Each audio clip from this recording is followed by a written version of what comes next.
Welcome to Appeal Yourself Off the Mat Monday edition of Bury Your Bookie. I'm Jeff DeForest, the handsome gentleman over there. That happens to be Mike Jones, the king, the absolute ruler of the tough beat. We'll get into some of that stuff with Mike, as it was a very interesting weekend all the way around. We often warn you guys, don't bet the chalk in golf tournaments. You got to put a line right through the top couple of picks and find some long shot. Now, I did manage to cash. I just missed at 13-1 with my man Nikolai Hogard. Had a chance. Of course, there was a startling discovery which really buried my erection when I saw Hogard was atop the leaderboard on day number 2 of the tournament, at least early on. And then I realized the guy had a fucking twin brother. How is that possible? So I'm seeing our Hogard, and then we're starting to wonder whether or not the bookmakers were aware of that, and they would just pay off anyway. And meanwhile, Nikolai was kind of fading a little bit, but he did end up in the top 20, finishing just outside of the 10th position, and he paid off then for the top 20 finish at over 5-1, which was pretty good. So it made up for my win place and show wagering, as we had him win top 5, top 10, top 20, and you could go all the way down to top 40 and still get 2-1 on Hogard. So that was good. But Scottie Scheffler, we said this on Friday, where, I mean, after he only hit 3 fairways in the Thursday round and still shot 3 under, and you thought, and I don't know if you were inclined to do this, Mr. In-Game Betting Mike Jones. By the way, how are you? But were you inclined to think that if Scheffler was 3 under and just a couple off the pace after hitting 3 stinking fairways on a course that is so extremely punitive if you miss the fairway, and they're narrow as they possibly could be, then he's likely to blow the doors off the field. I don't know if you got a price there after round 1, but that was certainly frightening. And we did mention this on a couple of shows we did, that that's it. It's over. Scheffler will win this thing, and he wins going away. Here's my thought on that. After he shoots the 60, the 7 under round on 64 on Friday, I went online. Anywhere from 167 to 180, I saw it. And I had a tendency to push that with my players, people I talk to, saying that you're getting a number of a guy who's just shot his best round and is in the lead. Where is it going to go? He then makes a couple birdies and he gets a 2-shot lead, and immediately the line goes to 450 in 5 shots in on Saturday. And I said to my buddy, "Why didn't you bet it?" He said, "Because they jumped in on him when he saw the bet, and we saw it at 175, and then when he went to place it 3 minutes later." Which is what he thinks the Hard Rock is playing around with the algorithm, that they see him go in and press the bet and then get off it. And then they go and makes it 2-1 and he cancels. So I said to him, he goes, "What's he now?" And I said, he's minus 450 when he had minus 450. 2-shot lead, 5 holes into Saturday was minus 450. Wow. And Fitzpatrick was plus 450. So that's on the Hard Rock. You know, we're looking at that here. And I'm sitting there thinking I'm pushing out a 170, a 175, a 167 bet. But I would never have done that ever in a golf tournament going into the 3rd round. I would not have ever thought that. But I did think, because of my discussions, as much as I thought he was the conversation of Scottie Scheffler saying that golf isn't as important as faith, family, all that little 5-minute clip that we saw, I looked at as being a guy who's ready to say it doesn't matter. But the bettors the guys I talked to who are into the psychology think that it's a benefit because he doesn't care if he loses. Yeah. What player goes out there and doesn't mind, doesn't feel any pressure in a bad shot? His life's going to be fine no matter what happens. So he goes out there and says, "Let me do what I can do." And so I think he becomes a much more interesting bet moving forward.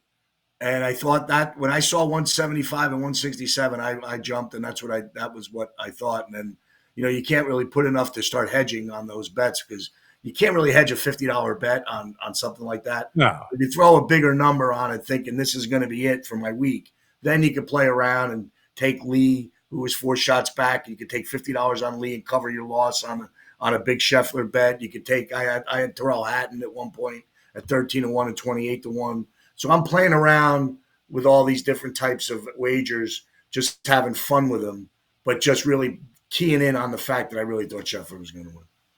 Did you end up making money on this thing? A little bit. Overall, yeah. I mean, you had a lot of action. It was more of a defense mechanism. Unfortunately, you feel like when you're running cold and king of the bad beat, you're never going to guess it right. So you're kind of like looking to manage losses, which is I don't want to advise that for everybody because it's probably not the best way to go about it. Have conviction, go get them. That's how you bury your bookie, not hedging every minute or two. But, that's what I saw in this case was I thought that Scheffler got a really good price, and I never thought I'd ever say that as a favorite going to the third round because that's impossible. You never get that. But he's just that good at this particular point. Well, and you were getting a good price on him considering he was the favorite because it was plus Yeah, 550 or something. Normally, yeah, you're seeing this guy at sub 3-1, which, as we mentioned, yeah. the guy won 9 tournaments last year, and if you bet him in all of his starts at 3-1 or less, you ended up either even or losing money. I don't know how many tournaments he played in total, but Right. it had to be somewhere Yeah, in the 20s. And so it wasn't really worth the time and the trouble to even yeah, place the bet if you were at best going to break even. But here you could have made a little bit of a score. yeah, In spite of our recommendations that you put a line through him right away, the old line that came out of Let It Ride with yeah. what's who's the guy? Richard Dreyfuss. The guy, Richard Richard Dreyfuss. Dreyfuss, Yeah, yes. yeah, Great movie. he was. Real quick, one more last point on this. Yeah. I think it's important. So this is where I think golf, as being a golf fanatic and going through, and especially now as it gets into wagering, I think Tiger Woods set the precedent. I think Jack Nicklaus probably would have been a huge favorite if they had betting on golf in the Oh, '70s sure. and every event. But when Tiger was in the midst of the Tiger Slam, they were saying that the odds for him were like 2-1. And I saw this video just this weekend watching the Tiger Slam on Golf Channel. And the first time I'd ever heard anything related to betting, and now because of what we're doing, it resonates with me. And they said they never heard anything like it. He was 2-1. What Tiger did is he didn't have, other than Phil Mickelson, Ernie Els on occasion, David Duval when he was number one, but these guys weren't have the makeup. They knew going in that this guy was way better than him. And I think Tiger set a precedent because I thought he was so much better than all the players today. But what Tiger's created is so many more millions of golfers. So many more young people see today. We don't want to put our kid in football, contact sport. We don't want to sure about basketball. Let's get him into a sport that we see to make money with. My kid won't get hurt. Let's do golf. And I think he's brought those people to the sport. Earl Woods did a great job raising his kid. Now parents more involved. I think he set the precedent of focusing on a kid in one sport and making him great. People do it. Today, I think the competition, because of all the golfers, is better. And I think what Scottie Scheffler is doing now really has to be taken a look at because he's dominating a sport at a time when Rory McIlroy never dominated like this. Brooks Koepka dominated in majors only and for a run there and only a couple. This, what we're seeing now, is really something to take a hard look at, that he is getting Tiger Woods odds with a lot more competition than Tiger Woods has. So I think moving forward, we kind of want to see, if you see Scheffler 4 or 5-1, you might just want to take him just for the fact that it might be value. Would have been well worthwhile in this particular tournament. And, Sure. as was pointed out, literally, I mean, a guy hits 3 fairways the first day, shoots 3 under, and you thought, that's it. He's going to straighten this out and run away and hide, which he did. And yesterday, you thought, well, maybe he gets his ball stuck in some giant clump of grass that he can't hit his way out of, and he has to take a triple bogey, just hacking his way through with a machete, as is the case often when you're off the fairway in the Open, no matter what course they play. And that never happened. I got back a little bit after he started, and he went from 4 shots up to 7 in a matter of a couple of holes. And you realize that there was going to be no Jean Van de Velde happening with this guy because he was just too steady. And the conditions weren't bizarre enough to impede this guy just continuing to roll his way through the tournament. So he wins 2 majors out of the 4 this year. And this was after rounding into form, not slowly necessarily, but early in the year when he had that strange O.J. Simpson cut on his hand from some glass that he was messing around with. Now, in this case, it was perfectly innocent. O.J.'s was another story completely. But once he was back in competition, he showed that he was pretty much ready to go. And then once he rounded completely into form, it was lights out, and he ends up winning the last 2 majors of the year. So I don't know. You're a scratch golfer. How much of a separation is there between him and the next guy at this point in your age? Well, they say McIlroy was tight. Yesterday, you got Rory McIlroy, who lost by 2 to him at even money. So they're saying on a round of golf with the lead, maybe Scheffler would have been less conservative to go after it because he was ahead, but you still got him even. Day before that, Rory got plus 120. And Rory, I think, won that match. So they're saying that those guys are pretty even by the odds makers' way, but I just don't see I don't see a stronger mental golfer out there than Scottie Scheffler right now. I think his attitude is right. Like Jordan Spieth, again, you can get these clips on X. as I fiddle through it. He said that this guy does not. He cares about his family. He runs to his own drum. He doesn't care about superstardom. Doesn't want to do the big interviews. Doesn't want to do the commercials. Doesn't want to do all the things that a superstar does. Doesn't want to bring the game forward. Not that that's a good or bad, but he doesn't do a lot of the stuff that would say that a lot of these players are sitting there into doing to go forward with it. So, and Spieth said, because they grew up together, that basically he was as good as Spieth was, even though Spieth got all the attention coming on, early on when Jordan Spieth played the PGA Tour event at 17. So this is where this guy is, just from a betting standpoint, I find it very fascinating moving forward. And then another real big important factor, I think, which is fun for this, as I drive around on my Sunday strolls to the beach, I put VSiN on, which is the Vegas Sports Insider Network, which gives you betting 24/7. And so you always have degeneracy, right? Yeah, it's just when I got to keep up with guys Don't like you think you're listening to better get smart. Nice. I'm lucky to be on this platform, so I better be able to keep up and be informative. Yeah, but they were all live betting per shot on who was going to come in second, which I found fascinating. Yeah. I've never heard this before. And it was channel, and that's what they're betting. So early morning, 11 o'clock, everybody's out there digging in. Who do you got? Terrell Hatton at 6-1. Do you have Rory at even money, and then Lee comes in at 260, and then Goddard was in there, who I thought was a decent bet this week. If we were in that pool, I would have probably pulled him just because out of that group, because he was one of the Scottish and he played very well. He's on a good run. And then I found this to be so interesting that this is what they're finding action on. They're not talking baseball like we would be here. They're talking odds to come in second on a live bet in golf. So it's just changing. The platforms are changing daily, and we're just trying to keep up. Yeah, Goddard ended up third, right? Yes. One stroke behind. Who was second?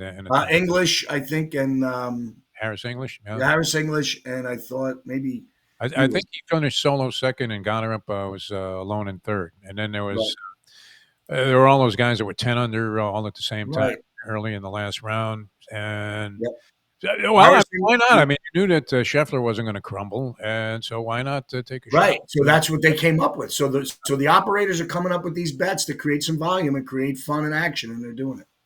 Beautiful. All right, you are the king of the tough beat.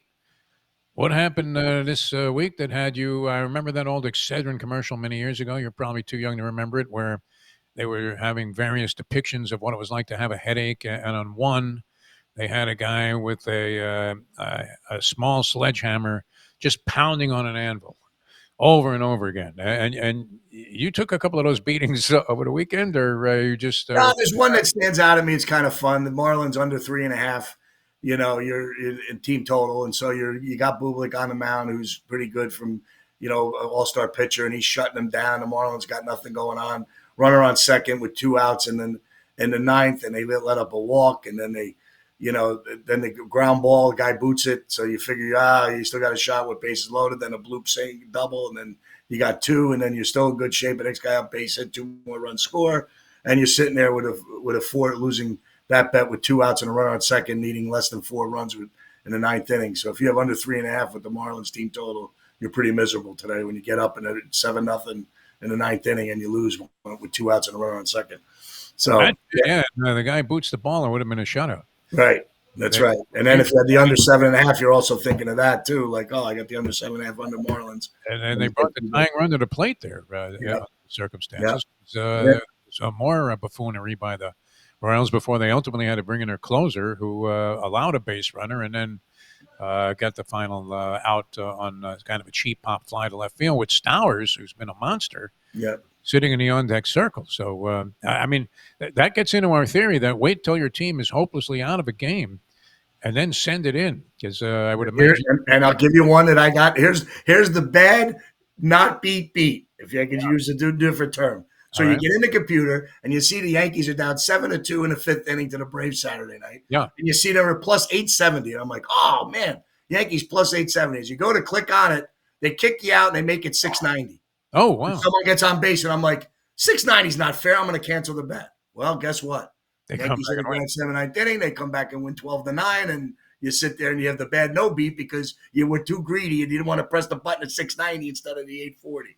Yeah. So, a lot of all these different bets, but the Yankees won their second game of the year down 5 Saturday and come back and have and win. And then yesterday, another way you can look at it, an interesting game again. I love talking this with you. The Dodgers get out to a 3-0 start. Otani hits another home run to opposite field that gets out. Great, hits an outside pitch the other way, which just these hitters I think should do more instead of trying to pull everything. So Otani does, you get 3-0, and you look, and the Dodgers are Milwaukee's plus 530. I turn it off, and next thing you know, it's 3-3. The next thing you know, it's 6-4. Meanwhile, I think I'm dead on the over, and I get the over win there. And then you're sitting there watching us going, what is Milwaukee doing right now that's getting them going? And I gave it out to a friend of mine. I got a call last night. He said, you told me Milwaukee at the All-Star break would be a run. So I decided, because I knew they'd be a dog in all 3 games against the Dodgers, I took them every game. And he said he made a killing this weekend because we luckily, in just a little conversation, you don't know that your voice matters. This guy pays attention to it, and he says, okay. And I did give out Milwaukee on our show on Monday when we were talking, or Tuesday when you filled in. It said, yeah. So, you a good jump right into tonight. They're going to play the Mariners. Had a rough game yesterday with their ace, and now Kirby's going up against Woodruff, who's been very good since he's back, and you're getting plus 110. Why not ride a 10-game streak with an underdog? When's the last time a team winning 10 that's basically tied for first is getting a plus money on 4 games in a row? That probably doesn't happen very often. So maybe take the line reader's going to say I'm off, but why not take a shot and take the first underdog? So that'd be underdog number 1. We're going to ride Milwaukee again tonight. I was reminded of my Little League days, and then subsequent to that, when I used to cover sports out in what would be the Inland Empire in California, Ontario, California. There was a kid named Witt that was a Little League pitcher. He was from the north side of the town that I was in the South Shore version of the Little League. So we didn't face this guy very often, except in all-star games. His last name was Witt, I believe. And he was the hardest flamethrower. He was a Nolan Ryan of our Little League, known throughout the county as a guy that you just didn't want to stand in there against. If he hit you with a pitch, you were likely were going to be – I mean, that was a good thing. Do a little Ron Hunt and get in the way because you'd be out of school for the next month and everybody would know what happened. And he would throw one 3 feet over your head and you'd swing at it just to get out of there. And then after that, you remember, of course, the outstanding lineman for USC, and then later on in his pro career with the Bengals, Anthony Munoz. And Anthony Munoz, I used to cover the high school that they played at. It was Chaffee High School in Ontario, California. And to this day, whenever I see Munoz, which is probably once a year at these radio rows for the Super Bowl, I always remind him of his baseball career where he would throw a ball over the backstop. And he was so much bigger than everybody else and threw so much harder that guys would swing.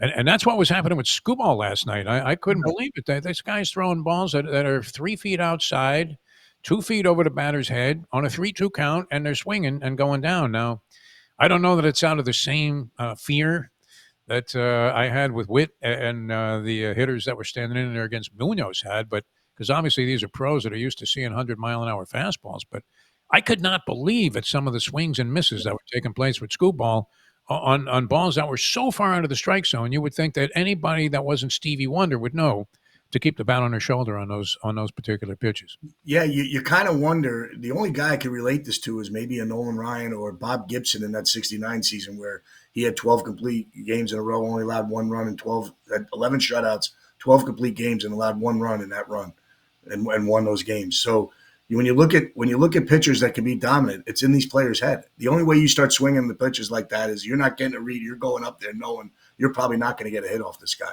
and that's the only thing I can think of is when you get it. And we were like that too even in younger days when you were in high school playing. You knew who was coming up, and you knew the pitcher was hard, and you knew what was happening. It's the same thing. And I'm glad you brought up Anthony Munoz because no one really realizes he probably could have had a Major League Baseball career if he didn't want to play left tackle. One of the greatest athletes you probably ever to put on a helmet, for being versified, and that Munoz was some athlete. Oh, he's fantastic and a real good guy as well. So, yeah, that was enjoyable. But everybody used to go up there. Their knees were knocking. And these were pretty good, accomplished high school baseball players because Southern California was known for producing, as it still is, a zillion baseball prospects. Mm-hmm. And it was highly regarded there. It wasn't like some of these East Coast baseball high school programs where nobody goes to the games except a couple of parents. But Yeah, I mean, it was always, especially from 40 feet away when you used to see this guy whip pitch. It was just absolutely insane. Oh, a couple of boxing things. Then we want to get in your Sure. picks for tonight. But Manny Pacquiao makes his comeback. I don't Hmm. know what the odds were on the fight. It ends up Didn't being a see it. draw, which is sometimes a favorable bet. I bet draws exclusively in soccer if I ever dabble in that. And once in a while, betting on the draw in boxing turns out to be a productive and fortuitous situation. Many people thought that he got robbed. There were probably an equal number that thought that he lost, but makes a comeback, and no doubt will be coming back to do something else again. And Yeah. then you can never bet against this Alexander Usyk in the heavyweight Right. division, who knocks out this guy Dubois, who had had a strong performance in his previous fight to get this title shot. But wow, this guy's mowed down everybody. In fact, he has Right. mowed out England to the extent that we haven't seen since the Germans were bombing London in World War II. Right. He's beaten Joshua. He's beaten Tyson Fury, and Mhm. he just seems to have no problem with any of these Englishmen they throw in the ring against him. But yeah, worthy of note that if you're betting Usyk, you're making money. Although That's right. I think it was a relatively small price that you're getting on this guy, and he's like 36 years old. This Ukrainian, he Yeah. uh, probably should be mentioned among. I don't know. Does the heavyweight division qualify anymore as putting people among the best of all time, or is it so distilled down from what it was back in the day? Yeah. I think not having an American heavyweight, is probably what's hurting the sport at this point. Needing that big name here to come out. I think those Yeah, bigger guys are leaning toward MMA now. I don't know who's on the rise and who's coming up, but for boxing, it's going to come down to this Alvarez-Crawford fight. I think that's the next really big fight that I would tune into. I saw the Manny advertisement was $80 and $90, and yeah. I almost I got punched. to be honest with you, I thought that's a little steep to pay for a Yeah, journeyman fighter.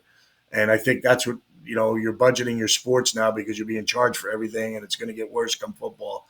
So what sports are we really going to pay top dollar for? And the Manny Pacquiao fight is not on my resume right now or on my budget. But yeah, it's just that's something that I found pretty fascinating. He was even fighting, let alone make comeback. What's he 45? 46 years old. 46. Wow, I mean He that's gave a decent account of himself. yeah. Although, The only great Pacquiao story I got is I was sitting next to somebody involved in a negotiation between him and Mayweather when they both were in their prime, and Floyd accused Manny of taking PEDs, and basically the real argument was Floyd never wanted to give up the pay per view. Manny wanted a half and half on a pay per view, and Floyd said no way. He was one of Floyd's big things was he got all the pay per view. That's really where he made all his money. yeah, You get 2 million viewers and 1.8 want to see him lose, and he's charging you $80 a round. He's walking away with 160 when he thinks he's getting 40 for the fight, and that's all this big money. But no, it was the pay yeah, per view that kept him afloat. But the fun part was I got to see him train. My wife and I were in a restaurant. I got invited by one of his handlers to go watch him, and I watched his last sparring session before he fought Manny, and to be that up close ringside with my hands on the ring was just one of the most remarkable feats of an athlete I'd ever seen. I didn't realize how fast, how good Floyd Mayweather was until I had that day. So that was right before the last training session before the Manny, 2 weeks before the Manny Pacquiao fight, which I found very fascinating. yeah. Pacquiao injured shoulder in that fight, needed Yep. surgery after. Said it was an injury he incurred in Yep. training. Yep. I called an early Mayweather fight for HBO International when he fought here in South Florida against Angel Manfredi, who was being highly touted by his ESPN fights on Top Rank Boxing, and Manfredi went in the favorite. And I remember, and I was working with a real good boxing guy as a color analyst, a good friend of mine, and he and I both thought after the 2 round knockout that that was among the best performances and the most talent we've seen on display. And this was when Floyd Mayweather was more of an attacker than he Sure. was just a defender and a guy that nursed his way through the fight and barely got touched while using his hands sparingly. Uh, Right. and I thought he was absolutely fantastic. And I happened to catch Manny Pacquiao in his U.S. debut when, Mm. and oddly, it was in the same arena, the MGM Grand Garden, Right. where he fought this Barrios guy last Saturday night. And he was on the undercard of a stiff of an Oscar De La Hoya fight against a guy named Javier Castillejo. The network, which was doing a pay-per-view, HBO, was hurting in terms of sales. They couldn't generate any interest in this thing. So they send a bunch of radio guys out there, of which I was one. And a friend of mine that I knew from LA, a guy named John Beirut, he comes over to me before the Pacquiao fight against a guy named Ledwaba. who was the second coming of Azuma Nelson, supposedly. Heavily favored in this. Lalo Ledwaba was undefeated, and everybody thought he was great. No one had heard of Pacquiao. No one knew who he was or had any reason to. And he says, I like the Filipino. And I wish I had had a phone like you do right there on the spot. I could have sent it in because, man, he smoked this guy. And the rest is history. He went on to have a brilliant career, but maybe, helped along there, aided by a certain amount of juice. But he was probably at that same taco stand as Canelo, and getting that tainted meat that everybody in Canelo's stable seems to somehow find a way to consume. All right, let's get some games in for tonight. Yeah. What do we have? You're on Sure, back. I got some fun stuff looking at. I see some dogs tonight. We gave out the first with the Brewers. The Angels have been playing pretty good ball. Go down and take 2 or 3 from Philly. Won 6 out of their last 10. Mets have been struggling. Only 11 out of their last 31, I believe. They've been struggling. And now you're getting a price with Anderson tonight against, I think Senga or something. Who's pitching for the? Hang on a minute. Senga's been out. It wasn't.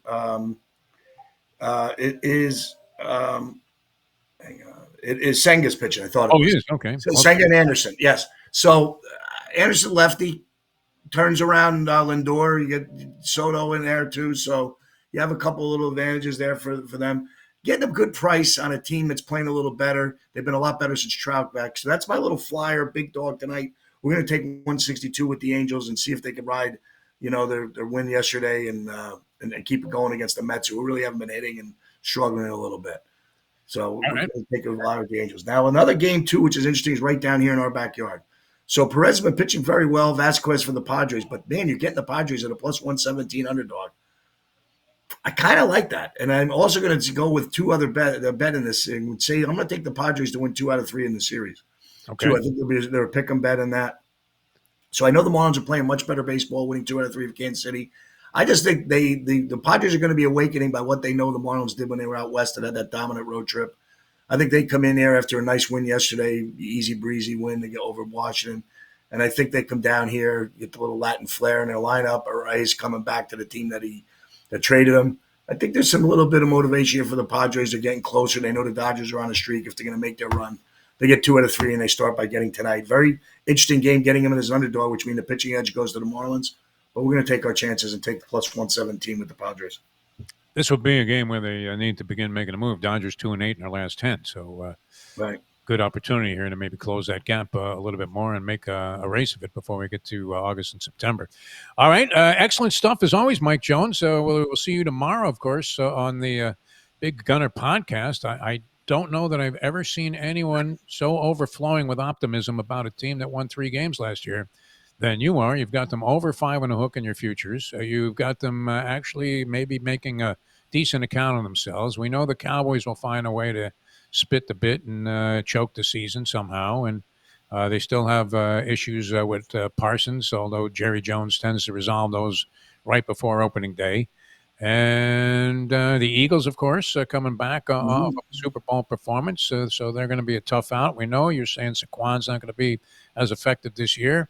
And, of course, I guess they will still be the Commanders when the season starts, although your president, your leader wants to go back to a racist name like the Washington Redskins, which, although we knew them as the Redskins, it would be like if the Giants were known as the New York Negroes. Would you want to go back to that? I don't think so. If you would add a political movement there to go ahead. I don't know that the Redskins is the Negroes. I mean, I would think the Redskins was more or less. To a Native American, it might be. I mean, it's not exactly a flattering depiction. But that being said, the Commanders, which is a lousy name for a team anyway, I would agree with you on that score. And they could be very good this year. But you're thinking the Giants are not out of it, which you'll discuss. What's good is that every time I wake up, I hear how bad we are. So that's kind of like always that case where everybody thinks you're crazy. That's right. And being a little bit crazy is nothing I'm afraid of being. That's just my nature. But I would think this. When you get up this morning, the first thing to talk about is how good the Cowboys are going to be, and that the most improved team will be them because they got the best quarterback coming into their roster because they lost Prescott for a while. Everybody feels about Jaden Daniels. Everybody thinks Jalen Hurts is the greatest thing. So we're going to be 3 wins under the radar. Someone's got to lose in division. We start off with that big schedule. I like having the 2 road games in the division right off the bat. get these teams when they're not ready. Maybe everybody's believing the hype in Washington. Dallas has got a new coaching staff. So I think we get lucky, even though we're on the road, to play those teams early on.